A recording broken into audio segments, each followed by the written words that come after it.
أشهد أن محمد رسول الله.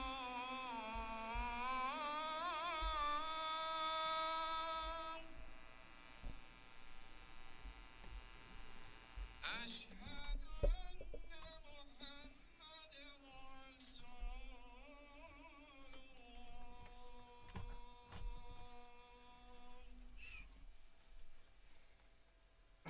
حي على الصلاة.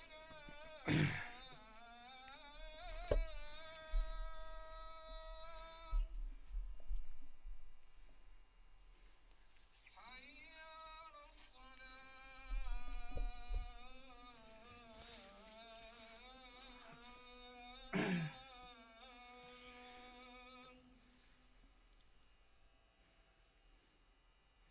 حي على الفلاح.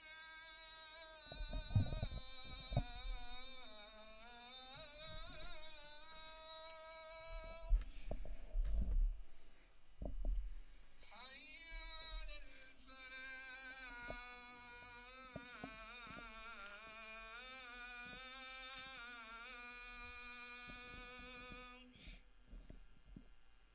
الله أكبر الله أكبر. لا إله إلا الله.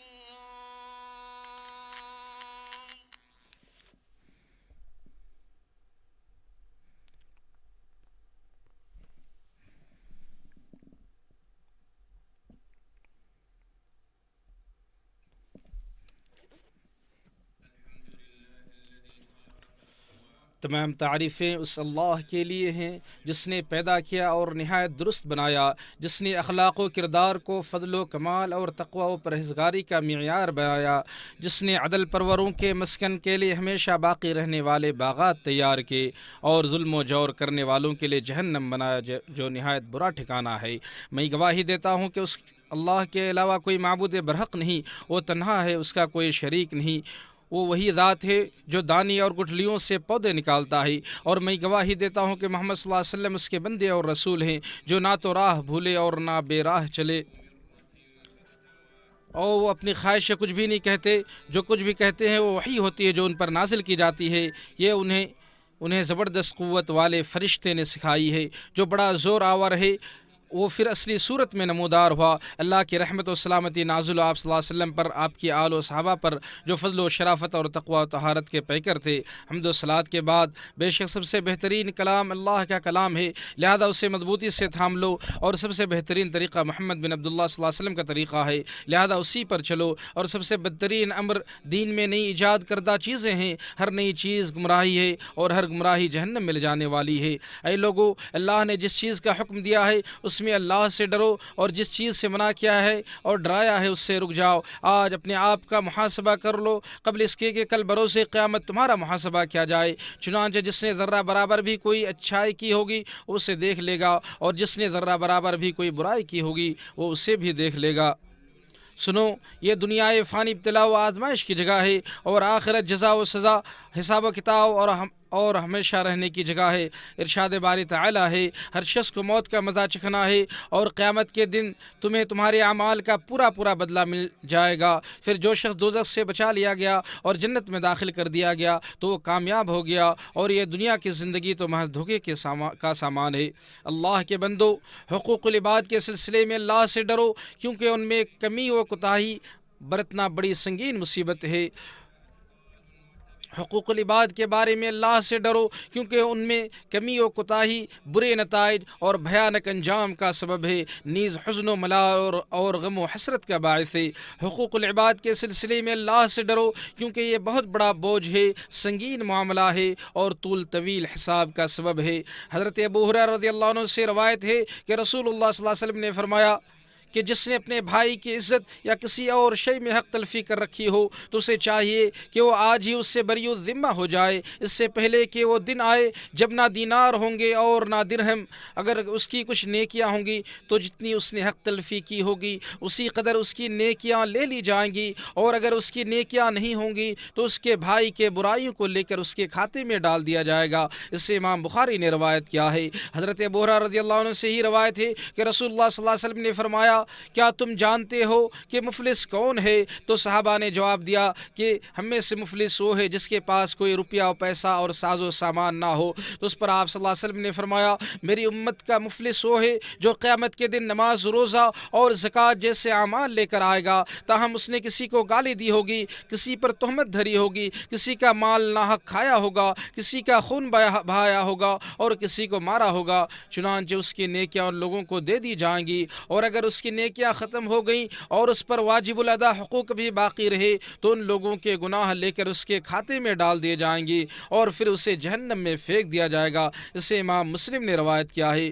اور حضرت عبداللہ بن انیس رضی اللہ عنہ سے روایت ہے، انہوں نے کہا کہ میں نے رسول اللہ صلی اللہ علیہ وسلم کو کہتے ہوئے سنا کہ قیامت کے دن اللہ تعالیٰ لوگوں کو اس حال میں اٹھائے گا کہ وہ برہنہ، غیر مختون اور خالی ہاتھ ہوں گے، پھر ان کو ایسی آواز سے پکارے گا جسے ہر شخص سنے گا، خواہ وہ دور میں ہو یا قریب میں ہو، کہ میں ہی حقیقی بادشاہ ہوں، میں بدلہ لینے والا ہوں۔ کسی جہنمی کے لیے یہ مناسب نہیں کہ وہ جہنم میں جائے اور اس کا کسی جنتی پر حق ہو یہاں تک کہ میں اسے اس کا بدلہ دلا دوں، اور کسی جنتی کے لیے یہ مناسب نہیں کہ وہ جنت میں داخل ہو اور اس کا کسی جہنمی پر حق ہو یہاں تک کہ میں اسے اس کا بدلہ دلا دوں، حتیٰ کہ ایک تماچے کا بدلہ ہی کیوں نہ ہو۔ پھر رسول اللہ صلی اللہ علیہ وسلم نے اس آیت کی تلاوت فرمائی، آج ہر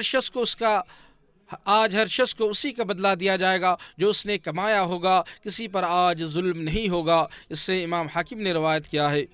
اے لوگو، قیامت کے دن سب سے بڑا حریف وہ ہوگا جس کے حقوق سب سے عظیم ہیں۔ سبحان اللہ، اس شخص کا حال کتنا عجیب ہوگا جو رب ذوالجلال کے سامنے اس کے سب سے قریبی رشتہ دار اس کے حریف ہوں گے۔ اس دن جب آدمی اپنے بھائی سے، اپنی ماں سے، اپنے باپ سے، اپنی بیوی سے اور اپنے بیٹوں سے بھاگے گا، اس دن ہر شخص کو اپنی پڑی ہوگی اور نفسی نفسی کا عالم ہوگا۔ حقوق العباد کے معاملے میں اللہ سے ڈرو، خصوصاً ایسے اجنبیوں کے حقوق کے بارے میں اللہ سے ڈرو جن سے ہو سکتا ہے تمہیں دوبارہ ملاقات کا موقع نہ ملے، اور ان کے حقوق اس وقت تک تمہارے ذمے رہ جائیں جب تک کہ وہ تمہیں معاف نہ کر دے، اور ان کے جو حقوق تم نے ناحق غصب کیے ہیں تم انہیں لوٹا نہ دو۔ اہل و عیال اور قرابت داروں کے معاملے میں اللہ سے ڈرو جن کے بارے میں اللہ نے وصیت کی ہے۔ والدین اور اولاد کے حقوق کے معاملے میں اللہ سے ڈرو، اور باہمی ازدواجی حقوق کے بارے میں اللہ سے ڈرو۔ اللہ کے بندو، یقیناً اللہ تعالیٰ نے ازدواجی تعلق کی بنیاد رفق و نرمی اور پیار و محبت پر رکھی ہے۔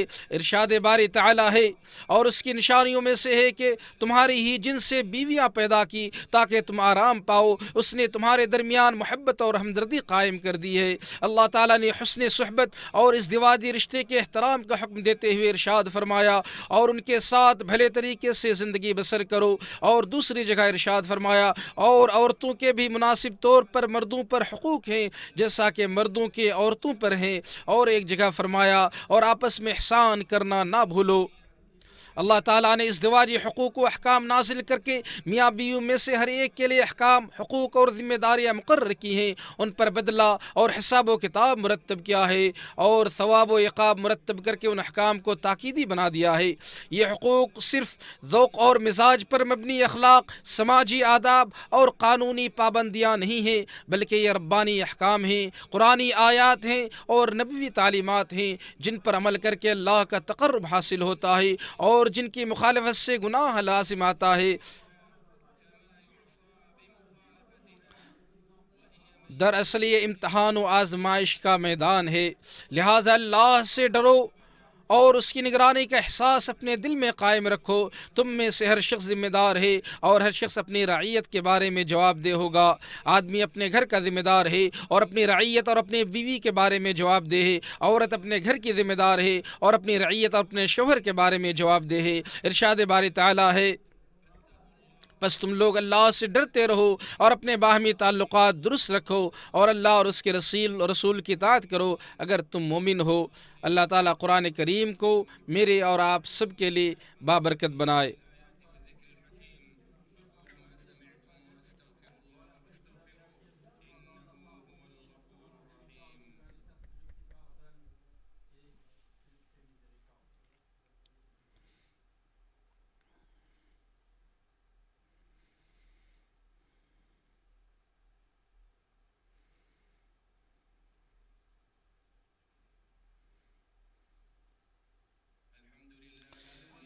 تمام تعریفیں اس اللہ کے لیے ہیں جس نے ہر چیز کو اسی کی مناسب شکل و صورت میں پیدا کیا، ہر جاندار کا رزق لکھ دیا اور ہر شخص کا حق مقرر کیا اور فرمایا اور رشتہ دار کو اس کا حق دو۔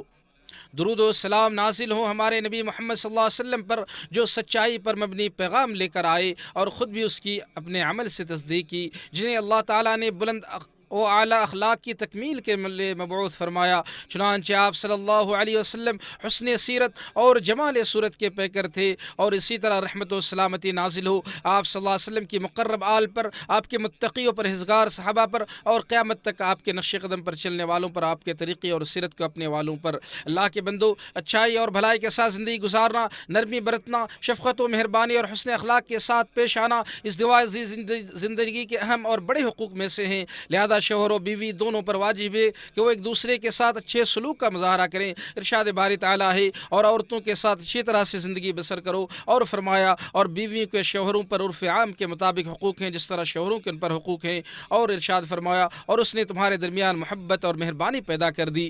بہترین ازدواجی زندگی کے بنیادی مظاہر و اشکال میں سے ایک یہ ہے کہ میاں بیوی میں سے ہر ایک دوسرے کے حرام چیزوں سے بچائے رکھے اور اطاعت کے کاموں میں وہ ایک دوسرے کی مدد کرے۔ ارشاد باری تعالیٰ ہے، اور آپس میں نیک کام اور پرہیزگاری پر مدد کرو۔ اسی طرح میاں بیوی کے درمیان حسن معاشرت اور بہترین زندگی کے بہت سے اہم مظاہر و اشکال ہیں، جیسے باہم عزت و احترام کرنا، ایک دوسرے کے جذبات کا خیال رکھنا اور ایک دوسرے کی دلجوئی کرنا۔ اور حسن معاشرت کے تقاضوں میں سے یہ ہے کہ اذا رسانی یا قول و فعل کے ذریعے بدخلقی کا مظاہرہ کرنے سے احتراز کیا جائے، کیونکہ یہ اس اخلاق کے منافی ہے جس کو اپنانے کا حکم اللہ نے میاں بیوی کو دیا ہے۔ اللہ کے بندو، یہ بھی جان لو کہ آپس کے رازوں کی حفاظت کرنا میاں بیوی کے عظیم ترین حقوق میں سے ہیں، کیونکہ راز امانت ہے اور راز فاش کرنا دھوکہ اور خیانت ہے، اور اس آدمی کا ایمان کامل نہیں ہو سکتا جس کے پاس امانت داری نہ ہو۔ نیز میاں بیوی کے راز کی دیگر رازوں کے مقابلے میں الگ ہی خصوصیت ہوتی ہے، اس لیے ہر حال میں ان کی حفاظت و پاسداری کرنا واجب و ضروری ہے، اگرچہ آپس میں اختلاف اور جدائی ہی کیوں نہ ہو جائے۔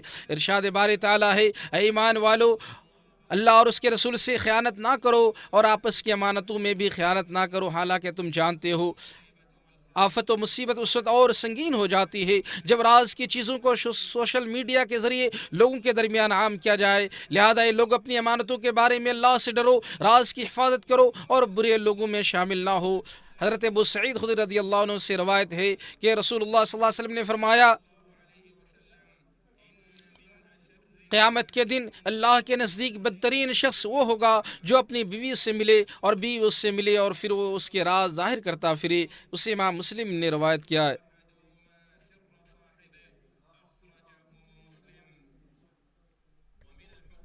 اللہ کے بندو، میاں بیوی کے حقوق میں حق وراثت بھی داخل ہے، اور اللہ نے خود اس معاملے کی ذمہ داری لی ہے اور اسے تقسیم کرنے کے طریقے کو خود بیان کر دیا ہے، اور میاں بیوی دونوں کے واجبی حصے مقرر کر دیے ہیں۔ لہذا عورت کو اس حق وراثت سے محروم کرنا جائز نہیں ہے جسے اللہ نے فرض کیا ہے اور اسے ادا کرنے کا حکم دیا ہے، چاہے میراث مال کی شکل میں ہو یا گھر بار کی شکل میں ہو۔ ارشاد باری تعالیٰ ہے، یہ اللہ کی قائم کی ہوئی حدیں ہیں، اور جو شخص اللہ اور اس کے رسول کے حکم پر چلے اسے بہشتوں میں داخل کرے گا جن کے نیچے نہریں بہتی ہوں گی، ان میں ہمیشہ رہیں گے، اور یہی بڑی کامیابی ہے۔ اور جو شخص اللہ اور اس کے رسول کی نافرمانی کرے اور اس کی حدوں سے نکل جائے، اللہ اسے آگ میں ڈالے گا جس میں وہ ہمیشہ رہے گا، اور اس کے لیے ذلت کا عذاب ہے۔